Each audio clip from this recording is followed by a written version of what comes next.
बलूचिस्तान में एक रोज़ा मुअत्तली के बाद ट्रेन सर्विस बहाल है। रेलवे ज़राए बताते हैं कि कोयटा से चमन पैसेंजर ट्रेन और पेशावर जाने वाली जाफर एक्सप्रेस भी मुकर्ररा वक्त पर रवाना हो गई। सिक्योरिटी खदशात के पेश नज़र चमन पैसेंजर और जाफर एक्सप्रेस गुज़श्ता रोज़ मुअत्तल की गई थी। बलूचिस्तान में एक रोज़ा मुअत्तली के बाद ट्रेन सर्विस बहाल है। रेलवे ज़राए बताते हैं कि कोयटा से चमन पैसेंजर ट्रेन और पेशावर जाने वाली जाफर एक्सप्रेस भी मुकर्ररा वक्त पर रवाना हो गई। सिक्योरिटी खदशात के पेश नज़र चमन पैसेंजर और जाफर एक्सप्रेस गुज़श्ता रोज़ मुअत्तल की गई थी। बलूचिस्तान में एक रोज़ा मुअत्तली के बाद ट्रेन सर्विस बहाल है। रेलवे ज़राए बताते हैं कि कोयटा से चमन पैसेंजर ट्रेन और पेशावर जाने वाली जाफर एक्सप्रेस भी मुकर्ररा वक्त पर रवाना हो गई। सिक्योरिटी खदशात के पेश नज़र चमन पैसेंजर और जाफर एक्सप्रेस गुज़श्ता रोज़ मुअत्तल की गई थी।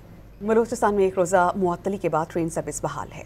रेलवे ज़राए बताते हैं कि कोयटा से चमन पैसेंजर ट्रेन और पेशावर जाने वाली जाफर एक्सप्रेस भी मुकर्ररा वक्त पर रवाना हो गई। सिक्योरिटी खदशात के पेश नज़र चमन पैसेंजर और जाफर एक्सप्रेस गुज़श्ता रोज़ मुअत्तल की गई थी।